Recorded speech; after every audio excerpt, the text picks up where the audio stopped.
Happy Halloween, everyone, and welcome to Running in the 90s. Today we decided to do a little trick, or rather a little treat on you, by reviewing and... We interrupt this program to bring you Courage, the Cowardly Dog Show, starring Courage, the Cowardly Dog. Abandoned as a pup, he was found by Muriel, who lives in the middle of nowhere with her husband, Eustace Bay. But creepy stuff happens in nowhere. It's up to Courage. 99 in November, and kind of pioneered the whole like spooky ooky genre from like shows like Billy and Mandy and Evil God Carnate on Cartoon Network. And I would even say like did kind of like some inspiration on some other like spooky-ish shows that came around that time. But that's not the point. Here's what we're gonna review today. For Courage's first adventure, This episode starts out with like many others with Eustace, Muriel, and Courage doing their activities in the living room. Eustace eating some soup, Muriel sweeping, and Courage cleaning the banisters. now there's like dust everywhere, even getting into Eustace's soup that he's still eating despite having all that dust in there. Need salt. Until a knock comes at the door, where Muriel answers, and it seems to be a door-to-door salesman, but not your typical one. He's offering them a vacuum that could do everything for them and make their life just so much easier. As he demonstrates that to them, he sucks Muriel and Eustace into the vacuum. Then he leaves. You're free now. Finally free. But of course, Courage isn't gonna sit by and watch Muriel get taken away.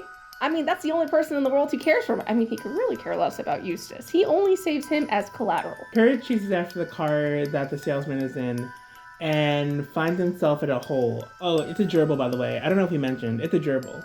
As we see this gerbil now with Eustace and Muriel, and along with another friend that was also trapped in the vacuum, it turns out not only did getting sucked into the vacuum shrink them down to itty-bitty sized people, it looks like he uses them to experiment with some new cosmetic products. But all of it's really weird cosmetic problems because it only enlarges like their body parts and it makes it blows up. It's very weird and it has a lot of like subtext about the actual like animal right industry in terms of like cosmetic testing. Courage has already found the den, but before he can actually get to where Eustace and Muriel are, he has to take a nice trip in a boat down a river and listen to the same music over and over and over and over and over.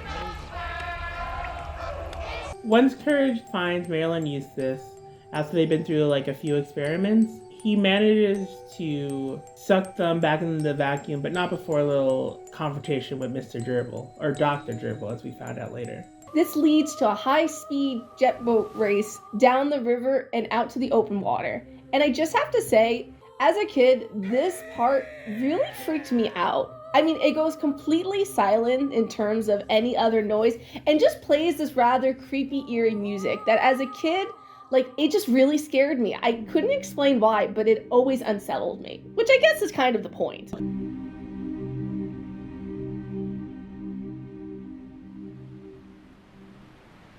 Okay, after that, they go home and they do home activities. But the whole subtext of this episode, and Courage really likes to employ this acclimate of show and not tell. I kind of always got the impression that Dr. Gerbil was like an animal that they would test on in like facilities, escaped, or he like, you know, became sentient enough to escape. And now his mission is to like go and help other animals he perceives to be in captivity to like release them from the tyranny of their owners. Which would be a nice... We interrupt this program to bring you...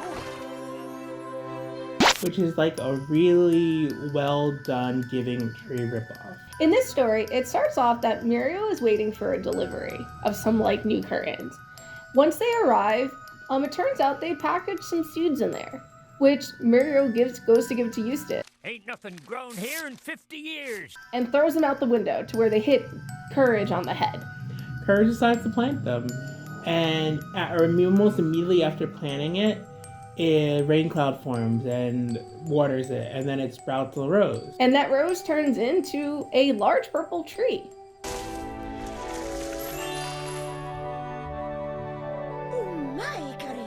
Eustace is obviously jealous that Courage was able to grow something when Eustace wasn't able to. Which I might say, I don't know what they do with that farm when they don't make any crops, how they make income. But that's beside the point. Eustace is jealous. Later on, Mariel's cooking dinner, and she complains and wishes that she had a new oven. New oven. And then suddenly, out of nowhere, an oven appears under the tree. So, at Muriel's orders, Eustace goes out and carries the new stove in. And it works wonderfully. And then later, we even see Courage wish that he had a real bulldozer, just for one to magically appear, to which him and Muriel go around digging up the whole farm. After that, Eustace gets jealous and decides that he's going to go leave and go to the picture show without Mariel or Courage. Mariel offhandedly wishes that they could also go see a movie tonight. And then suddenly, the tree starts projecting a horror movie onto the barn. Which is funny that Courage likes horror movies despite how scaredy catty is. And this makes Eustace even more jealous because he hasn't left for the movies yet. Later that night, Eustace goes out to the tree to bring back in Muriel's rocking chair because he doesn't want her to be paying too much attention to the tree. In that instance, in an offhand comment, he wishes for Muriel to get a big head so she'd learn a thing or two. And to his amazement, the next day, she ends up with quite a large head.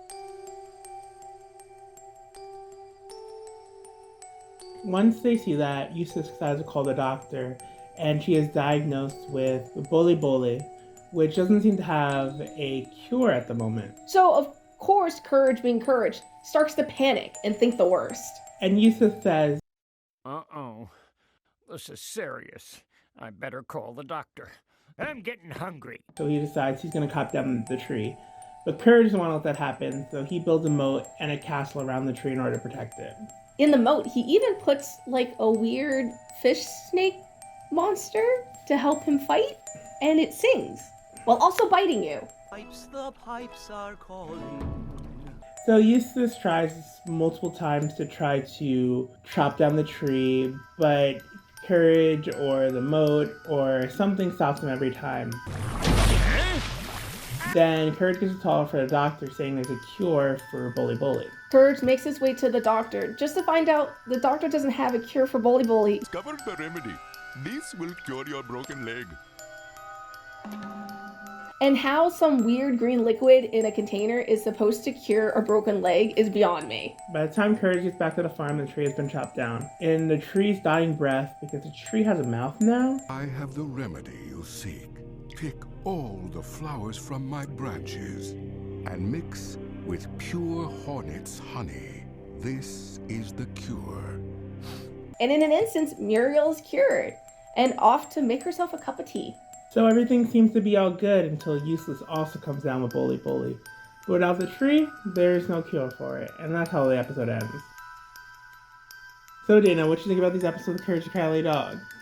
I liked them. I liked the one that's sort of based off the Giving Tree because I remember reading it as a kid and it being a rather tragic story when you think about it, and the same can be said for our Magic Tree in Nowhere. And I liked the human habit trail because, again, it just had all that creepiness to it. It had the weirdness of Muriel and Eustace being shrunken down because of a vacuum cleaner and then experimented on, but yet also had that creepiness with the music that just totally scared me as a kid.